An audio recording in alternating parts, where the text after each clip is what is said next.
Hi guys, my name is Andre aka Mark Renton, and today I would like to show my studio as of 2020 October the 4th.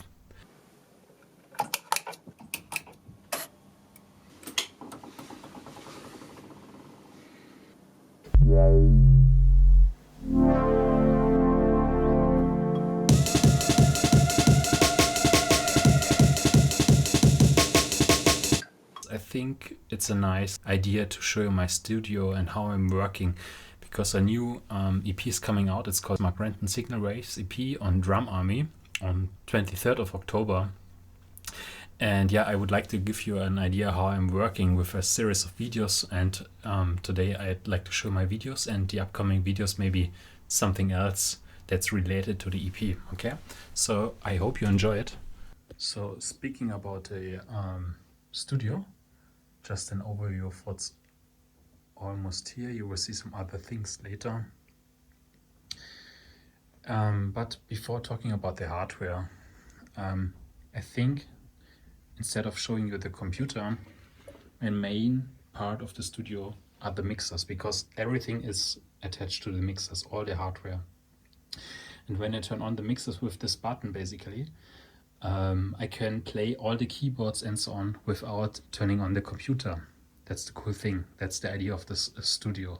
And I will talk about the computer just shortly, but yeah, so that's the idea of the mixer. So everything is connected here, and I can route some stuff there and play it, and then very easy. It's very simple, in a simple way, connected to my computer. So it's a MacPro, 32 gigabytes of memory and 500 gigabyte SSD. And by the way, while mentioning this, everything what you see here, really everything, except of the Adam speakers and the Minibrute and my Studio B1 microphone is used. Everything was bought used on eBay, maybe not the controllers, okay? But everything that looks expensive was bought on eBay. And yeah, so just that's my computer as of now. I also bought it. You can get these Mac Pro trash cans very cheap today, because these new Mac Pros are out there now. And yeah, everyone who's seriously in the Mac business has already upgraded them. Yeah, so yeah. Talking about the loudspeakers, it's ADM-A7s, already 12 years old, plus some additional subwoofer there, okay? And when I play the keyboards, I have these JBL boxes, basically loudspeakers here, run by a Cambridge Audio amplifier from 1986. Funny, because I was born in this year. And yeah, some cheap creative speakers for my live set, talking about this soon.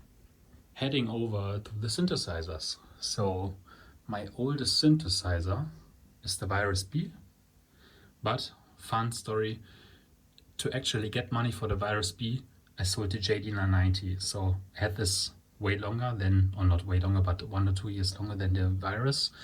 But yes, I sold it for the Virus, and I think 12 years later or 13 years later, I again had money for the JD-990. Was rumoring around for this on eBay, and while looking for a JD-990, I got this JV-1080, and I'm so happy, and I'm really glad to have this, because there's some really nice patches on there. So if I just play it, yeah, you get the idea. Yeah, and you see it already here. So with this master keyboard, I can play basically here my ROM plus section, but of course I can also control it from my computer, yeah, from the DLW. Yeah, and yeah, I said JD-990, JV-1080. This Alesis, what is it called, Q6, I got from my grandpa. Really happy about this, because there are also some nice sounds on there. And here again, a really huge, I have to zoom out, really huge MIDI keyboard that I'm using to control these guys. Then heading over here, it's a Nordlead. I always wanted to have a red keyboard. That's the reason why I have this Nordlead. And the really, really cool thing about the Nordlead is here the smoke filter section with this drive knob, and that's sounding really unique for me, at least, and that's why I like it. And while rumoring around on eBay, of course, I got this JX3P, very cheap, for around 300 euros. Cool analog synthesizer. It's I think from 1983, and again I had to buy this programming box, the PG200, for the same amount of money, so 300 bucks. And this together is a monster. It's really a nice sound, and I think I will never ever sell it again. I'm really happy to have this. But everything what you see here, I'm really happy to have this, and I will never ever sell it. Yeah? So really chances are high that I will keep this until end of my life. Some things on my desk, the Minibrute. It's basically a mono synth. It's my only new synth I've got. I always wanted to have this one. And here you can patch some things, doing mainly bass lines and lead sounds on this one. Yeah. Of course, you need a drum machine with a red display, the Machinedrum. Don't have to say anything about the Machinedrum. It's really a versatile drum machine. But speaking about the Electron machines, I also had the Octatrack, but I just recently sold it because I never ever did something useful with the Octatrack. And with the money from the Octatrack, I bought basically this Roland TA808 clone from Behringer and a second mixer. And coming back to this drum machine, it's really cool. I mean, 808, okay. Yeah, and I also did already some creative things with that, so I'm really happy that I at least tried it out. Beside that, I have here some MIDI controllers. It's called MPD, and here I have this one to basically automate some filters, for example, on knobs and so on. I really use these guys heavily. And here again another master keyboard. Yeah. Then here you saw it already. Some cable action ongoing there. So cable select. Okay. Coming to my rack in the middle. So the cool thing is, or maybe just talk from top to below, what's ongoing here. Here, why is it turned off? I don't know. Here, it's a line 6 preamp, modeling preamp, and yeah, so I will show you my guitars later. Below we have this Clarett 8 pre sound card connected via Thunderbolt, having 8 in, 8 out. And to be honest, I simultaneously use just a stereo input usually, but I'm really happy to have this flexibility to connect some things. Like for example, here I have this tape deck, yeah, and sometimes just for the sake of fun, I route audio signal out, running through the tape, driving it a little bit hot, and straight directly into this, into my sound card. And yeah, it's fun. I mean, there are plugins out there who do a better job on this, but of course, yeah, I like to do that. Then here we have 3 different reverbs, because life would be boring without reverbs, right? So one reverb I got this for 50 euros, this for I think 60 and 50 again on eBay, so very cheap. But these guys, they have a pitch shifting effect on there, and maybe I do another video on the pitch shifting effect. So when I play stuff like pads on the keyboard and having some semitones attached on top, that sounds really cool. And with this 80s style character and the glitches they are doing, it's, I think, a rough, nice analog sound. That's what's ongoing here. Then here we have some patch bass, where I can patch some things out and into something else. Some pedal boards. This one, by the way, you need to do this blade sound 808-ish drive effect.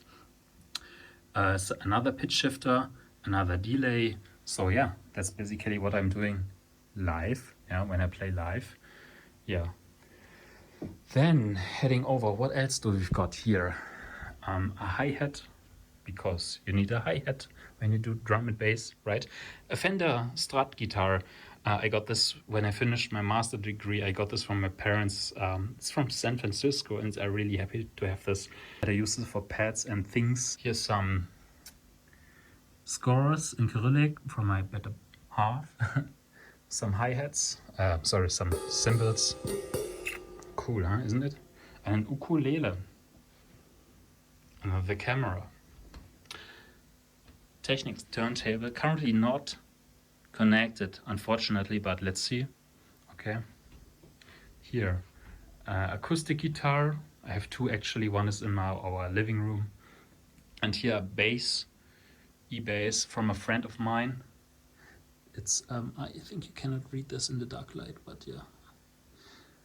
Bass from a very good friend of mine. I'm really happy to see this here, but to be honest, I'm not a bass player, but yeah, I did already some things there.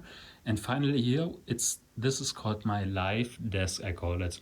It's currently not connected, but here I prepared a live set for my Signal Wave CP, and here I really learn it and train it and play it. And that's why this desk was made for, or is made for, yeah. So one more word, maybe you here see many computers, yeah. So I'm using the Mac Pro as my main studio computer. I'm having this MacBook Pro as my primary computer, also doing some private things on there and some development and so on. But over here, yeah, here's another MacBook Pro. It's from my company work. But here, it's an Ubuntu machine running on a G3 Hackintosh. Yeah. So I'm using this machine to run actually Nextcloud, and with Nextcloud I'm able to sync all my samples and my projects and so on between my computers. So that's really cool. Like when I'm on the train or airplane or wherever, or not at home, I can continue working on my stuff, right? And also there are one or two more computers where I am able to sync things. Yeah. So that's basically my studio. I hope you like it. You get an idea what's ongoing here. And yeah, feel free really to ask there some questions if I can answer anything further.